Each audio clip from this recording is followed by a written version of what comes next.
we didn't get that part. Anyway, I was born in Fredericton. I was been special since I was born. I was born with 3 thumbs. Seriously. See the difference in those two? And the third thumb looked like a mitten. That third thumb. But 11 months, I think they took it. But I don't ever remember it. Yep. My mom was Clawwater from Fredericton, the EW Clawwater Sons of Plumbing and Heating. My dad was born in St. John. Both were second family people back in the day. Oddly enough, both of my grandmothers were the housekeeper. That kind of slid into the role. So I guess it was kind of, I don't know, unique or not, I guess. But back in the day, I guess that happened quite a bit.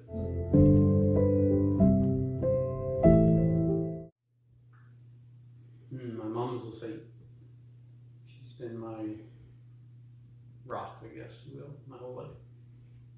My dad, they were divorced when I was 8. My dad was,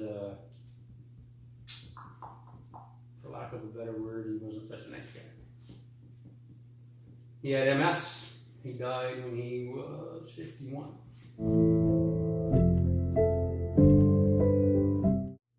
I have one blood sister, and mom's second marriage, I have a half brother. Well, I wouldn't say even half brother, kind of a step brother, I guess. He was actually only 9 months younger than me.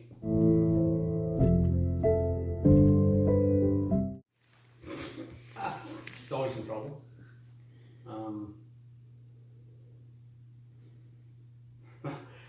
One story I can remember was from, I was driving with Mom, and I was like a pinball in the car.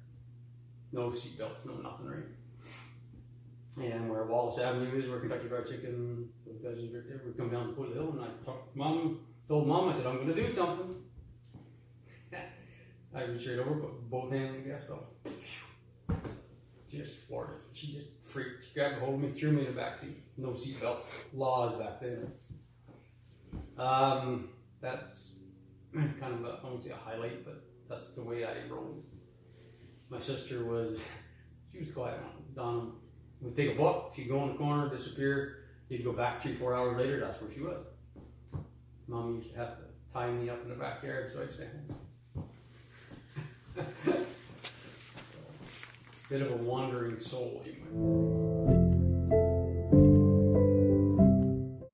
I love school. Yeah. Teachers, they don't know if they love me so much. I always seem to have fun, regardless of what the consequence was. That wasn't in my mindset. That just wasn't there. So yeah, there was lots of events throughout my school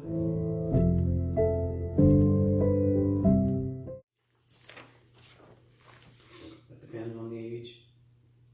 My younger years, I was a bit of a loner. I was actually quite a chubby kid in my younger years. Fire red hair, lots of freckles. So I got kind of withdrawn, and I had invented my own world. I had I guess an imaginary brother. His name was Dennis. And so Dennis and I would get into lots of trouble. We'd walk home, we lived in Massachusetts. I'd walk home from school, I'd always be late. Dennis was always getting me in trouble. Well, in grade 10, my sister went to, I can't think of the big church down, Wilmot Church downtown. And one thing about Dennis, he lived on a farm a little bit west. Whatever. So in grade 10, they had the high C thing from church. So they did this exchange trip. So it was a group from out west, Saskatchewan. Came here, there was 40 kids total each way. So it was 80 kids all together. Everybody got together. So the group that she was with from the Wilmot Church, there wasn't enough of that group to fill all the slots. So they allowed brothers, sisters, that kind of stuff to jump on the bandwagon and do this trip. So for $10, I got to Saskatchewan back, spend 2 months out there, month and a half, and they spent a month and a half here. So they came here. So the funny thing about this story, the fella I was billeted with out west, his name was Dennis. So my imaginary friend was Dennis, who lived on a farm out west. So all of a sudden, my imaginary friend existed, Dennis disappeared. It's kind of weird. Kind of a weird little twist in the way of things, but it was really cool when we did that trip. I am a truck and trailer / heavy duty mechanic. My mom's second marriage took us to Lower Hazel from Fredericton. In that, my stepdad, he worked in woods, he worked for himself, he worked in woods, all gravel, just a farm operation basically, but I always worked with my hands, I always loved doing things with my hands, something to keep me busy because I was everywhere. If they had all of this ADHD and all that crap that they do now with kids and put these names on it, I would have been all over that. They would have had me tied up with chains and buckles everywhere. I was that kid that was, you couldn't keep them down. I was going everywhere. But kept me busy. Going up there, on the farm. Loved being outdoors, loved fixing stuff. I was always sucking my hand. My mom's dad was a plumber. So any chance I got before he passed away, I was always helping him with the plumbing and rooting around in the basement where all the tinsmiths and all that stuff was. So I don't know, it just seemed like the thing to do for me. Always been fixing and tinkering and all that kind of stuff. So that kind of pushed me that way. Didn't think I was going to get there because grade 12 I got cancer. So when they told me I went through my cancer, they said, well, you can't be doing that because all my blood levels, all that kind of stuff. It's quite physical. I said, you know what? I got this far, I'm going to keep going. So that's what I rolled in. 30, see, that would have been right out of high school, so 17, so that puts me at 30, almost 30. No, 20. Yeah, almost 38 years. I've been fixing stuff.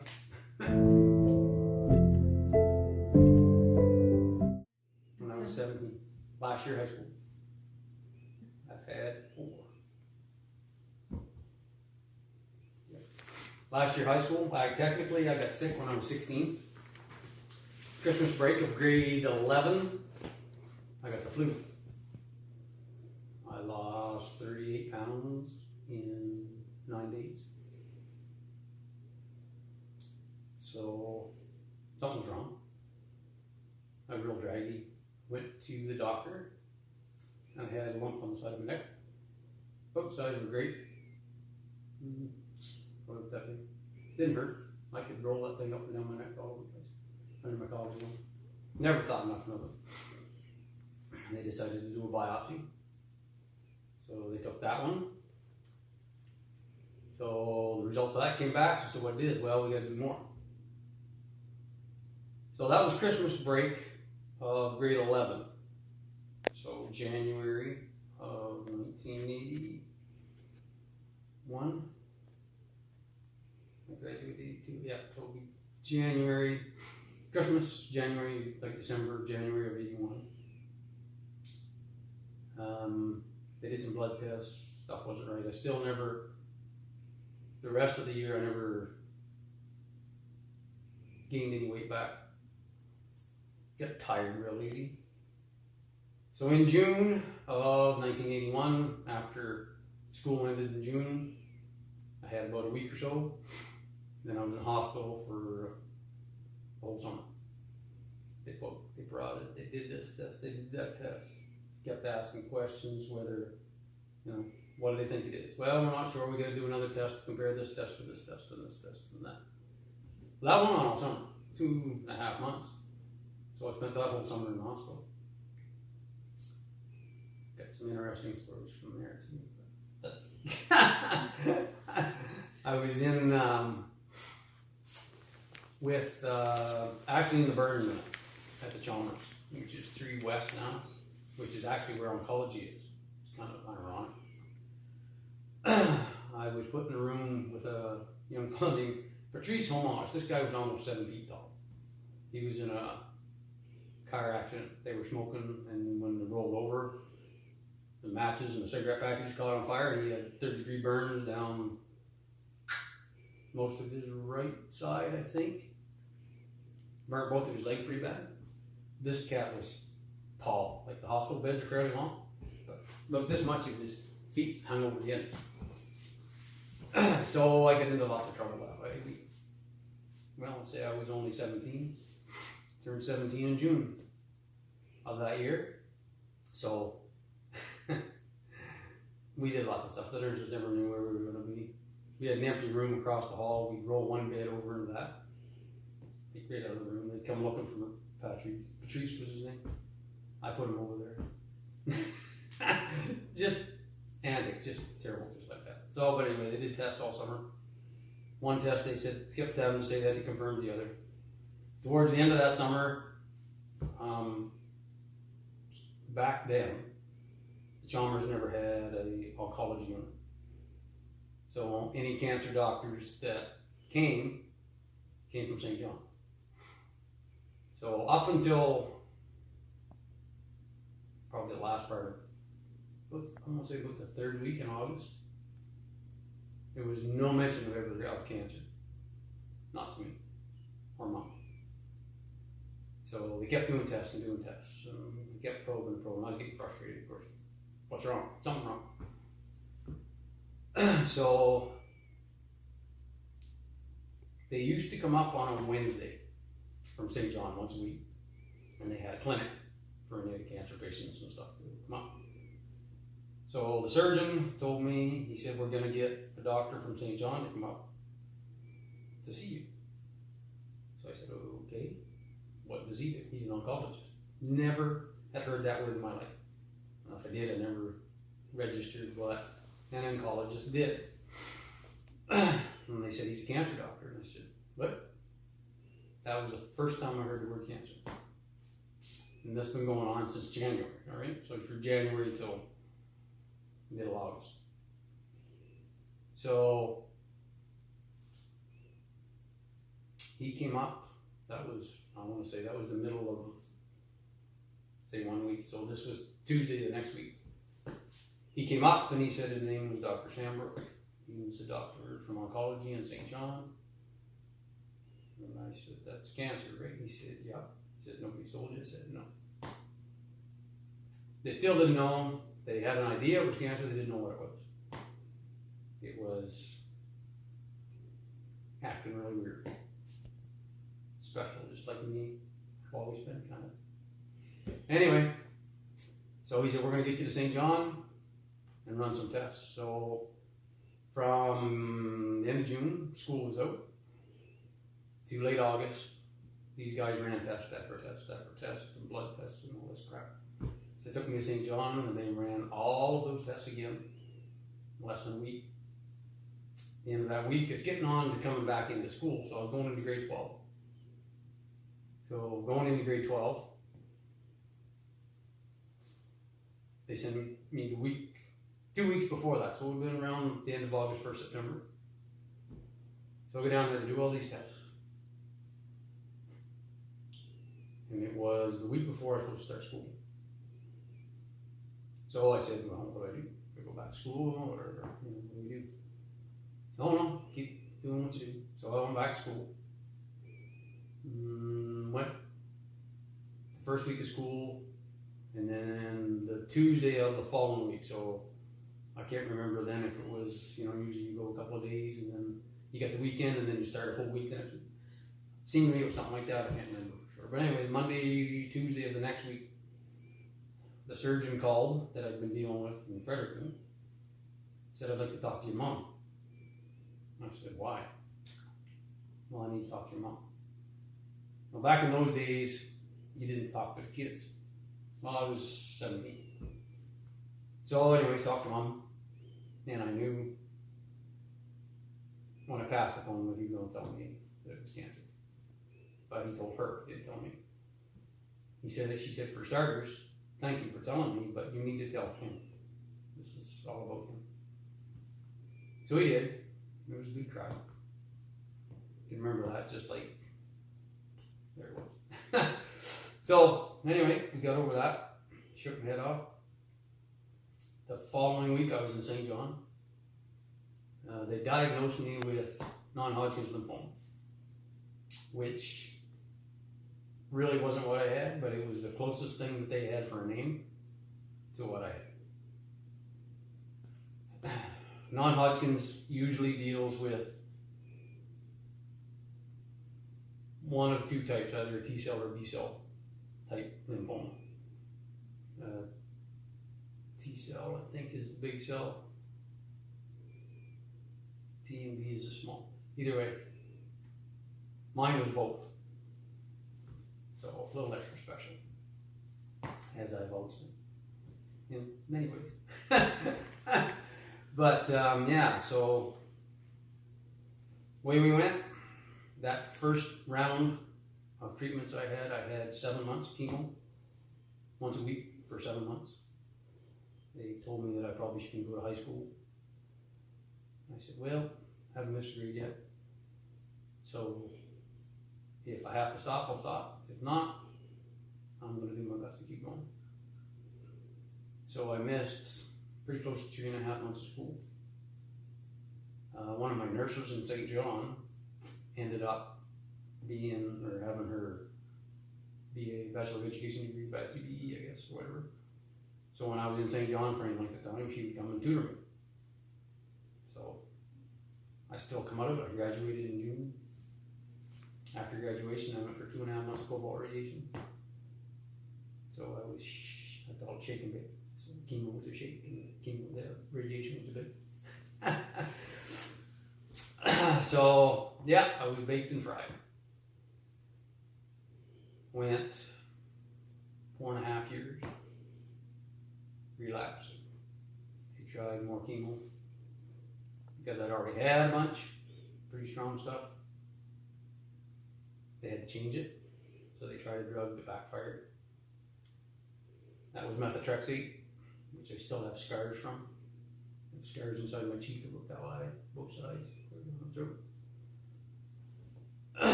Swelled my throat up, couldn't hardly swallow anything. Breathing was difficult.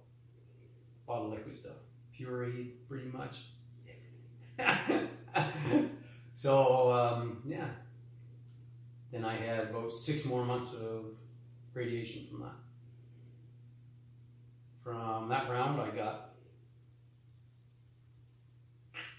9 years, 11 months. I was 4 days short of 10 years.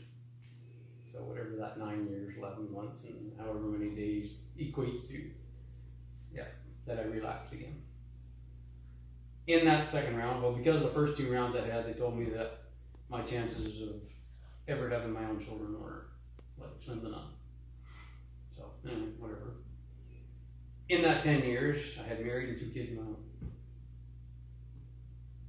Okay, so that's a whole new spin on things going in. So, again, just basically 4 days shy of my 10th year anniversary, I relapsed again. So this is the 3rd time. So now, the question comes up, what do we do?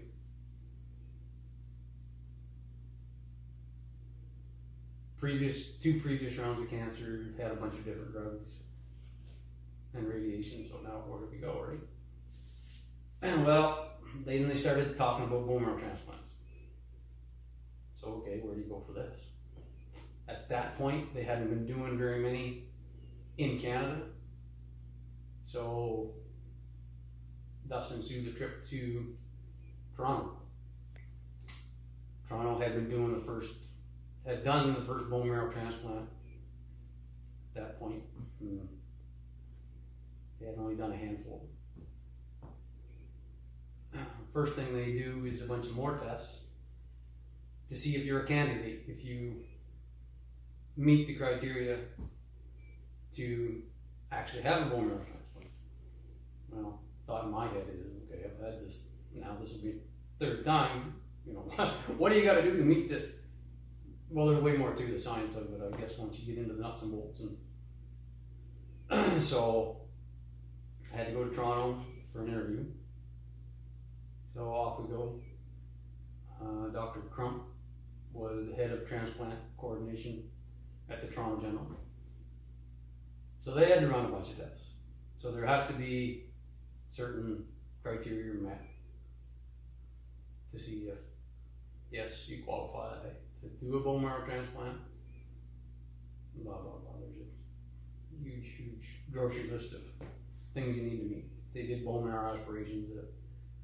There was 2 types of transplants that were available, which still are available. They're only using the autologous bone marrow transplant is where they do a peripheral blood spin, which is a lot like liver toxicity. They do dialysis. Same idea, except they cycle blood through. They want the stem cell. So an autologous bone marrow transplant is actually a stem cell transplant. So when they do a physical bone marrow transplant, where they take the actual marrow from your bone, then they have to break that down to get to this stem cell. So it kind of cut through the middleman, so to speak. But they hadn't done very many of those. I was number 12 in Canada to get. That's what they ended up doing. That's what they bunch of tests and bone marrow aspirations and those types of things. So I think in total, now I've had pretty close to 25 aspirations. So they basically take a little needle and they drill a hole in basically the back part of your spine, your hip, and they drill a little hole and take a core sample. Like they're drilling a well. They take a little piece of bone, then they crush it and mangle it, and they take a bit of your marrow. So since this all started, that's probably got about 25 of them. If they had done an actual bone marrow transplant, not the stem cell harvest, I would have had over 200 of those between the back of your hips, the big bones in your legs where they get most of your marrow. So in all of this, they opted that yes, I was a candidate for autologous bone marrow transplant. And then that just started more wheels spinning. So I think I was up there for 3 days. Back home for more chemo. You have to be pretty much, at that point, you have to be pretty much cancer-free before they can do it. The bone marrow transplant itself encompasses high-dose chemotherapy. I'd had 7 months of chemo with the first one. They tried methotrexate with the second one that backfired. So radiation both times, and 10 years clean. So I asked them what the high-dose chemo related to, and every day running your mill, we're going for chemo day. So I had 3 days of high-dose chemo along with my transplant that equated to once a day for 18 months in 3 days. That's a lot of toxic waste. They basically, it's really weird. They do blood. They did blood every day with my chemo. With the transplant, they did them 3-4 times a day. And it's really weird. Because I was always inquisitive, always wanted to know what was going on. When I had a blood result, I wanted to see what the numbers were. So as they're doing these, they're all giving me numbers, right? Your hemoglobin, your platelets, your leukocytes, your hemoglobin, and your platelets. So that's your whites, your reds, and your clotting, right? Those are the 3 big numbers that I watched a lot. So as this chemo's going on, I'm looking up to 3 days, 2 days after, the counts are still dropping. At one point I was 0.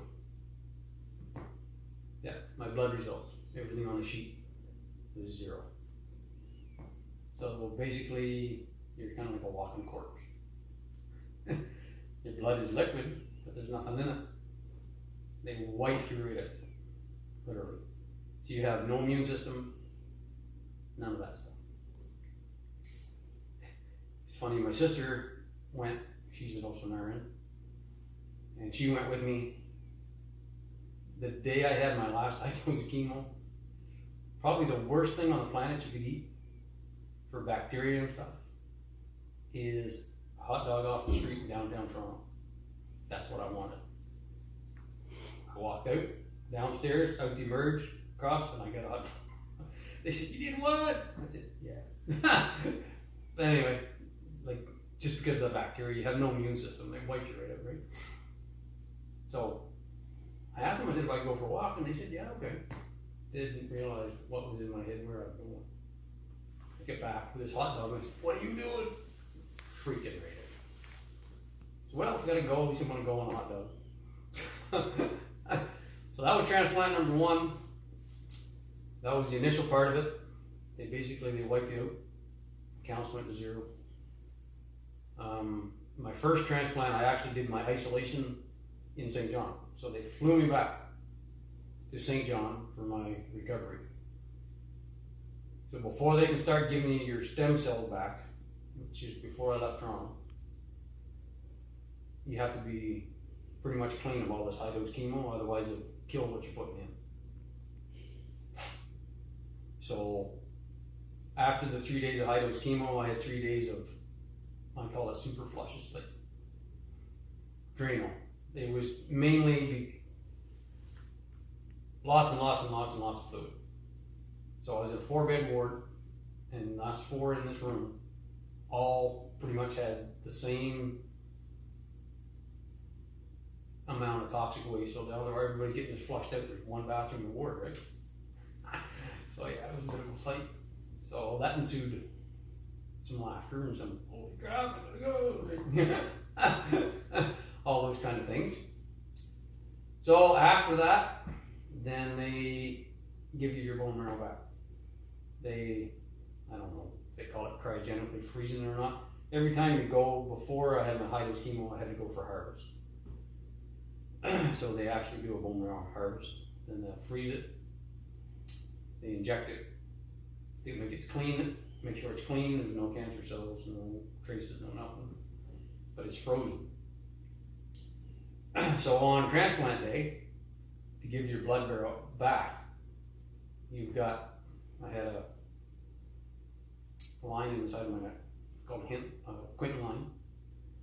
There are 2 lines that are running in my neck, right down in the big aorta of my heart. So that's how they gave it back. And like I said, this stuff is frozen. They thaw it out in warm water and inject it. So it's still cold. So when you're getting a shot of this, it's like, you know, you just take a big breath and try to breathe through it, and you smell like,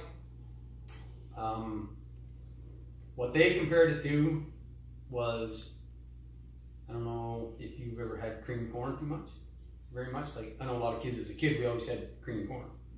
Well, it smelled like that on steroids. It was like, and it would exude from my pores as it was going through. It would warm up, right? You would sweat, and that smell would just fill the room. Yeah. So it's kind of hard to, I did pretty good with it. Some people didn't do so well. They got real sick with the smell. But like, even with the windows open and stuff, you just couldn't, you just sweat it through, out your pores. So I got that stuff all back. Then you've got a window. Because I was flying home, I only had, after that was given, I only had 48 hours before I completely crashed. And I had 0 immune system. So in that 48 hours, I got my papers, went from the Toronto General to Toronto Island to a small plane, and they flew me back here. I thought it was cool. It was me, 2 nurses, and my sister, and the pilot and co-pilot. We flew back. We came to a big thunderhead, I was up looking at it and everybody's sitting there all wishy-washy. I thought it was kind of cool. Sometimes I have a little kind of twisted sense of humor. But yeah, no, it was really neat. You see these lightning bolts in these clouds. You're in the thunderhead, and the lightning goes from top to bottom. Yeah, it's pretty freaky. You're in this little plane, so theoretically, I probably should have been scared, but I thought, you know what, I'm pretty close to it right now, right? But so we get back into St. John, just get in the hospital. Because of that big thunderstorm, we were later. So my 48-hour window was closing by the time I got off the plane from the airport, the ambulance, into the hospital. So some panic ensued in the medical end of things. I just was going along for the ride, doing my thing. But then I was in isolation. I was supposed to be in isolation. They said I could have been up to 6 months in isolation for my immune system back up, and I was out in 9 days. Once I started getting my cells all back, they gave me, I forget what the drug was, Neupogen, I believe. They started giving me Neupogen, which puts your immune system into overdrive. It just makes your cells just go like wild, right? So once I started get that, my immune system come up. I wasn't at the hospital, but I could have the door open at least. Everybody didn't come in and they weren't all gapped and gowned and goggled up and all that kind of stuff. So that was transplant number 1. I went 4.5 years, which they said was a success, and I relapsed again. Transplant number 2. When they did my first one, they said if things happened that I relapsed again, that they wouldn't be able to do another autologous stem cell harvest. Well, in that 4 years, with all of the medical advances and studies and all the stuff that they do, there was another drug on the market called StemGen. So they said, because of this drug, I can now do a second autologous transplant. Okay, so this one drug, I had it for 5 days, was $45,000. Had one needle for 5 days. So anyway, up to Toronto, they did another harvest, another transplant. The second time my high dose chemo was 6 days. I didn't ask them what that equated to. I knew the first one, the first 3 days, they said it was 18 months, once a day. I didn't ask what the second one was. I just knew it was strong. So I wasn't allowed to come home for that one, so I had to spend my isolation all that time in Toronto. So that's been, this January the 12th will have been 18 years ago.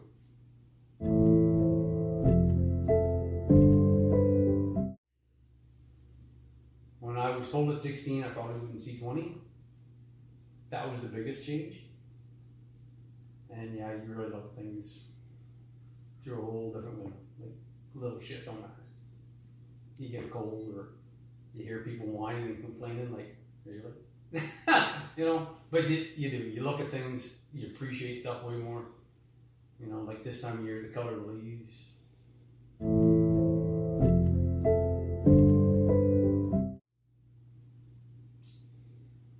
The hardest part would have been, I would have to say, with my first transplant. I'd been going to the hospital. Well, my first two rounds of chemo and radiation and stuff, it was only me. I had nobody else. Well, my mom, who has been my rock through this whole game. But there was nobody outside of me to worry about for me. Going into my third round, my first transplant, I now have 2 kids. Well, and my wife at the time. But the kids were my whole world. And kids are, as a rule, but they told me I never would have any of my own because of all the chemo and all the stuff, and I had 2 little miracles. Not that any baby's not a miracle, but these were special because they told me I'd never be a dad. Not on my own. Not that I couldn't adopt or whatever, right? So when I started in with the second round of chemo, my son, Graham, he would have been probably 5. There's 3 years difference between my kids. So he was in the 5-year-old mark. So he kind of understood a little bit of stuff. Jessica, she was 2-ish, so she kind of rolled with the punches. She kind of went with things. But Graham understood some things, which made it hard because you're trying to tell a 5-year-old kid and try to explain to them the best you can what's going on. Well, every time I went to the hospital, the kids always went. They were the biggest part of me there ever was, so they went when I went. As much as I could. So, probably the hardest part was when I was going and I asked Graham, do you want to come? He said, no, I don't want to go anymore, Dad. That was probably the hardest thing. He said, I don't want to see you sick anymore. That was pretty rough. But I had no choice. It was either take that or the alternative wasn't such a good option. Right? So, yeah, I would have to say that was probably the toughest pill I swallowed of the whole thing. Seeing your kids not want to go with you, it's not awful.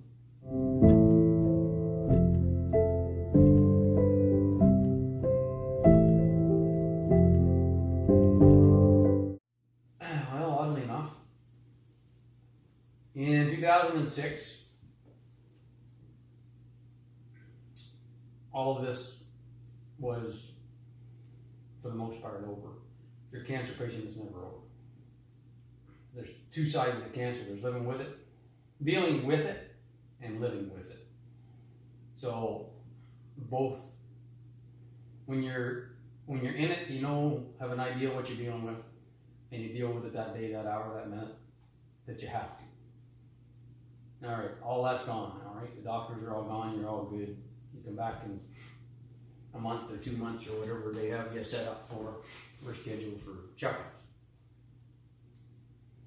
So it's not cheap being sick, because outside of being sick, the world still goes around. You still have bills to pay. You still got to live. So going into my 3rd round, I now had a family. It wasn't just me anymore. So you try to stay ahead of the wolves as much as you can. Our province is beautiful, but it's not a place to make a lot of money. So, encompassing the whole cancer regime, there's way more help for people now than there was when I was sick. And that's what progress does. Or I guess you want to call it that. Advancements, and there's more avenues to get extra help.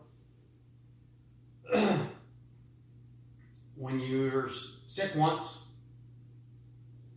the insurance kind of says, okay, no big deal. When you're sick twice, you've already had a pre-existing condition, that same condition comes back, they don't want to help you. Try having it 4 times. So, a lot of people helped us out. Lions clubs did some benefits. The community up home, they did some benefits for us and helped us out that way. But even that, like I said, the bills still come along and you still got to live. So in 2006, being here, I was struggling really hard. So I've been a mechanic since I graduated high school, which I wasn't supposed to do. They didn't want me going to that school anyway. I'm still here. So I was working for Bayview International here in Fredericton. This one day, in a truck drove in, said Glover International, Calgary. Sent an application out, and they said, how soon can you be here? The money was better. And as bad as it seems, that's what I chased, was $1. It was probably, it was more than double. Just from going on a plane ride from here to there. So, when I went out in 2006, in my head, what I needed to do was to get ahead of these bills. Because being sick is one thing. You still have to make a living. You talk to a bank or a credit agency, whoever it is, they don't give a shit. You owe us money. And we'll take whatever you've got.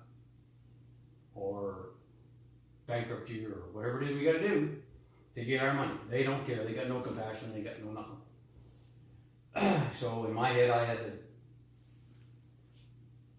fix this because we were sinking pretty good financially, which when you're sick isn't something that you should have to worry about. So everything kind of looks after it while you're kind of going through it. But when you stop, everything stops. There was no, after you've been sick, kind of help. You just kind of, okay, you're doing all right, you can do this, you can do that, you just keep going. Again, they've come a long ways, even since then, and there is more help now, but 1 or 2 times with cancer is fine, 4 times they don't. They say, sorry, can't do anything. For me to get life insurance now, does not. So, that being said, when I went west in 06, I worked my butt off. I had every bill except my mortgage cleared in 10 months. I worked on average 320, 340 hours a month. I did nothing but work. Technically, I lost that year, except work. But that's what I went west to do. The opportunities out there were way better. And I looked at the aspect after that year. The company I went with put me up in a house, gave me a car to drive, and well, the boom 2006 out west, one of the booms, but it was booming when I went. So the dollars were good, the housing was good. They helped me buy a house at the end of that year. So, picked up everybody, we went. Well, up to that point, things weren't good with my first wife. There was a lot of, it's another whole story. It just wasn't good. So I thought, well, if I could get west, I could get my finances straightened up, this one last kick at the can. We'd been married 18 years at that point. Things went sideways. Probably 6 months after, I was out there for a year by myself. I brought them out the following June, and by Christmas of that year, we were separated. So, that was another kind of a fight that ensued. I kept both kids with me, and she came back home. So in that process, I lived in a condo complex out there and met this lady, and we've been together ever since. So, got married 6 years ago, 2012. So.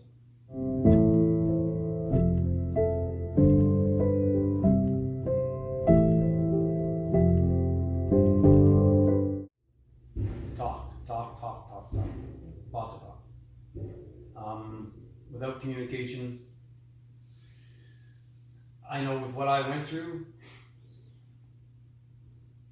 I felt that a lot of, if I shouldered most of it, then it was okay.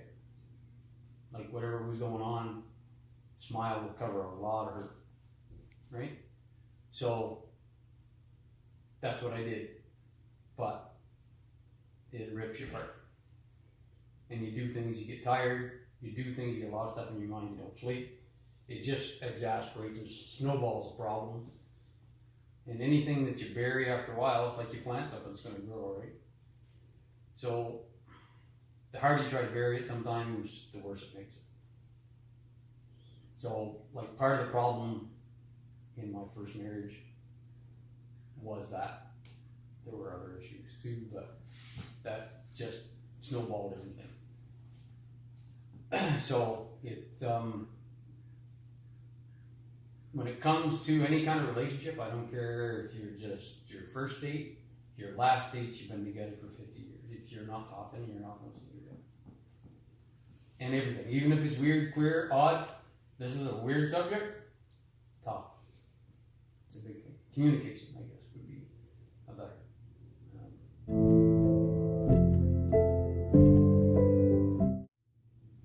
Most important lessons in life.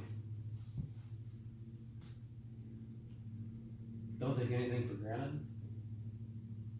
Life in itself is only a journey. And we're only here to be part of that journey, no matter who you're with or what you are or whatever it is. But just enjoy the sunshine, enjoy each other's company, and if it's not working, it's not working. Cut your losses and move on. There's tons of things that people have in common with some people that don't. And it is what it is. Some people you're not going to change. Some people get so wrapped up in it's all about me. This big world isn't all about me. It's all about, in a sense, it is me, but you do what you do to make it go around. If it's being alone, it's being alone.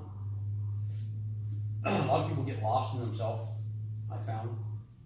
Throughout this journey, I've been fortunate enough to talk to a lot of people, a lot of different states of mind. You start adding complications in your life and then start adding drugs that make you hallucinate. It puts people's mind in a really, really weird place. It changes their whole picture of things. It changes your picture of things.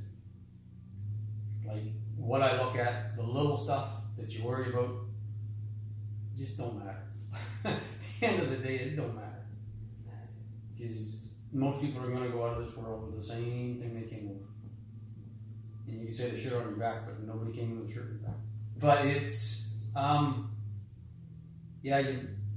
learned a lot of lessons. I've learned a lot of things about me. I get good at being with me. And part of the downfall in my first marriage was I get good at not hurting. Throughout the chemo and stuff and the drugs and all this, like the surgeries and the shit that goes on, there's a lot of pain, so there's a lot of different chemical ways to deal with pain. That never deals with the emotional pain. I don't care who you are or what you are. I've seen it too many times. It only temporarily numbs it. You can drink yourself to oblivion, but when you sober up, whatever you got to deal with is still there. So I get really good at taking myself out of the situation. I did a lot of self-hypnosis courses. Courses, I guess, per se. I did a bunch of studying on it. So instead of taking pain medication, I use this. Your mind is a very powerful weapon. And it can be used to do a lot of things. So throughout this whole game, you either use this or you use a substance. The first time I got sick, the first two things they offered me for pain, morphine, marijuana. I didn't smoke, and I wasn't about to start.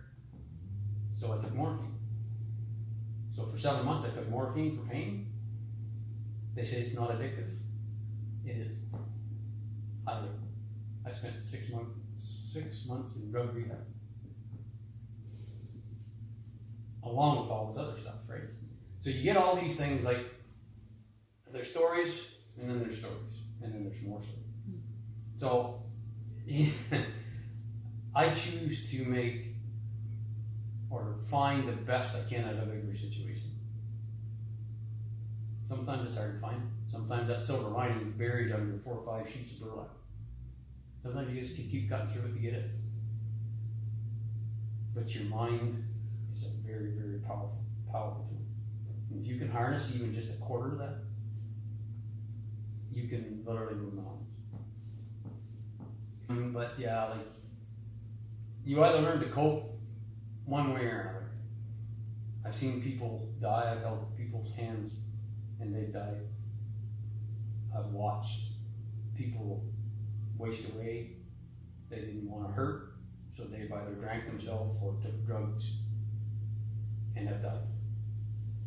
A lot of what I go through, even what I'm going through now, being off work and stuff, is a result of the chemo.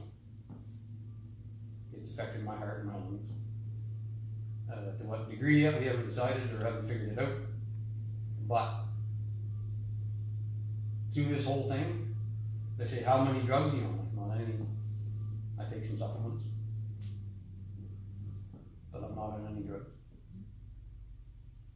So this thing, no matter what it is, if you learn to harness that, it'll take you through some major pain. So in the first relationship, pain is a statement. Pain is a state of mind. There's physical pain, there's emotional pain. It's still pain.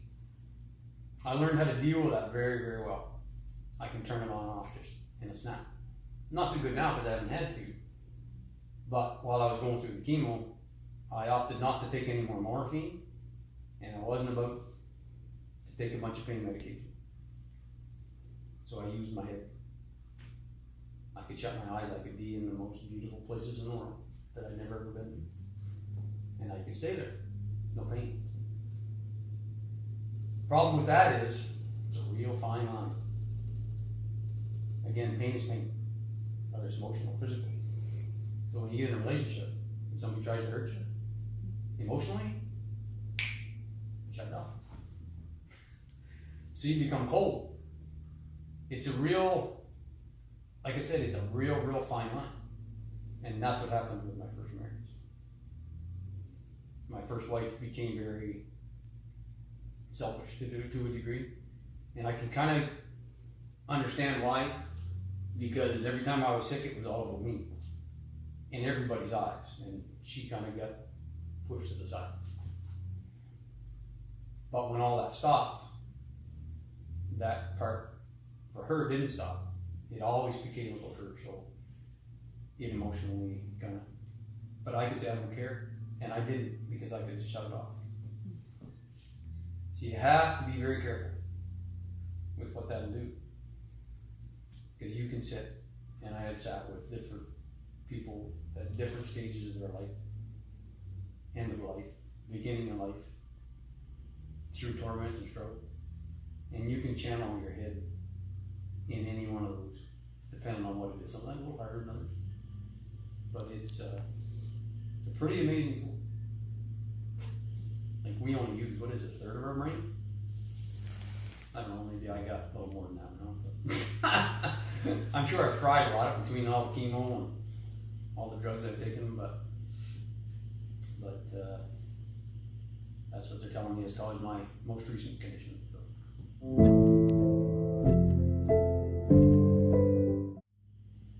Just like me. Yeah, just for what I am.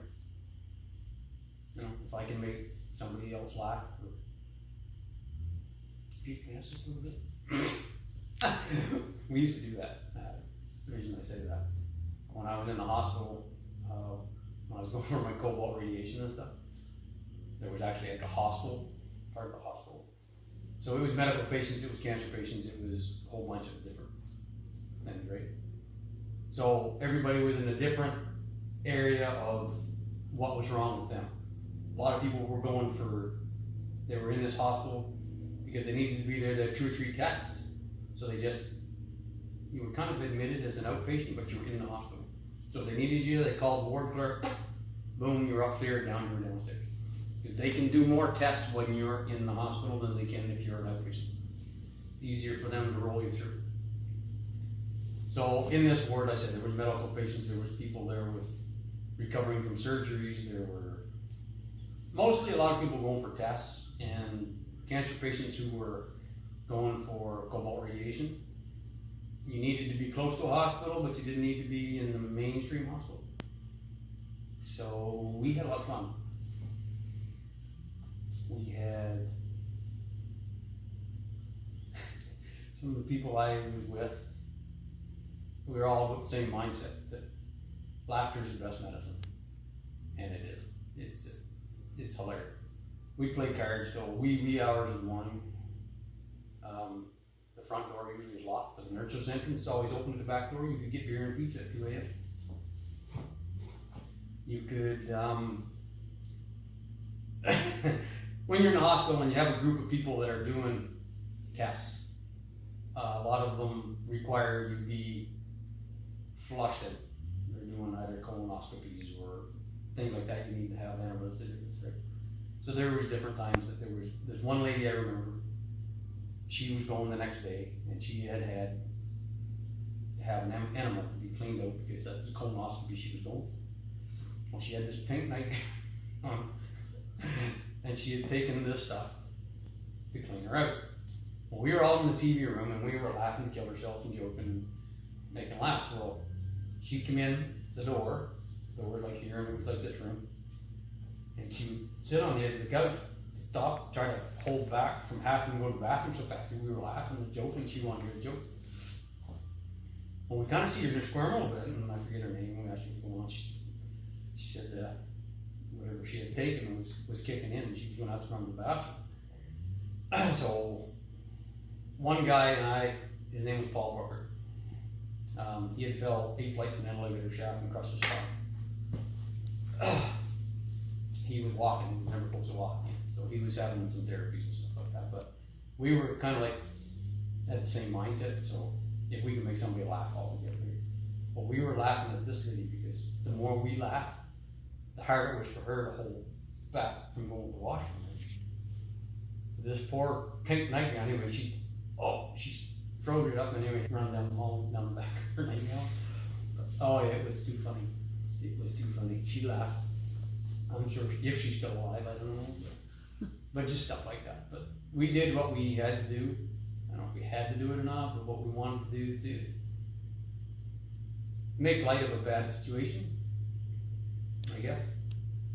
But Reader's Digest used to have this whole section in all their books, was laughter is the best medicine. And I think we kind of took that to a different level.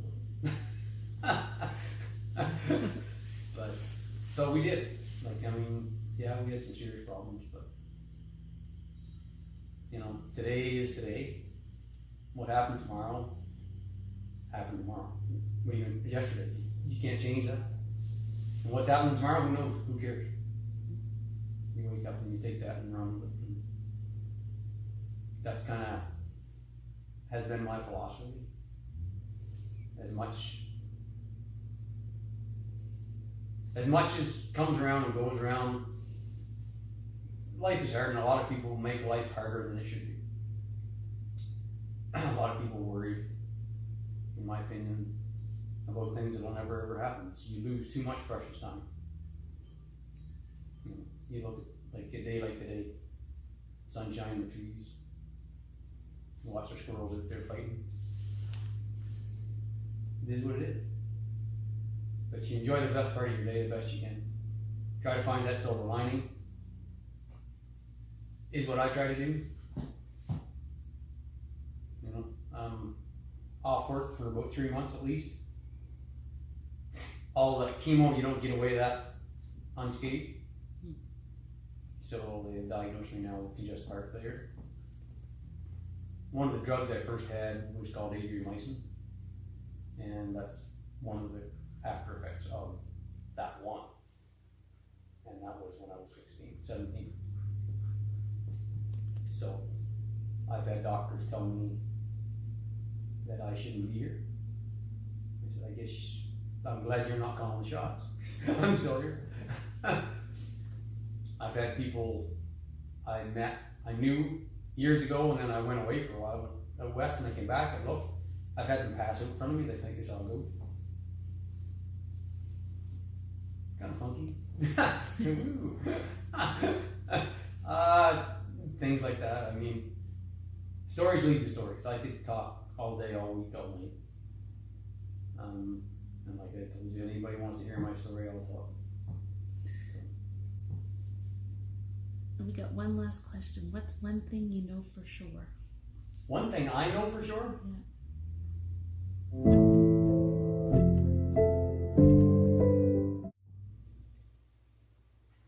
Wow. One thing I know for sure. One thing I know for sure is life is a journey. And you're in control of that journey. If you choose to worry and live in what happened yesterday, you don't enjoy the journey. So I do know that life is precious and to enjoy it the best you can in the conditions you're given. Sometimes that's not, might sound a little cliche, I don't know, but there is a silver lining in everything. You just gotta kind of grit your teeth, shake off the bad stuff, and look pretty good. I've looked at things a little different than most. When you're 16 and they say you probably won't see 20, all of a sudden, a bunch of crap doesn't matter. And some people will say stuff and I'll just turn and walk away, and they're looking for a response that I don't have time to give them. I don't care to or whatever. It just is what it is. So make the best of everything.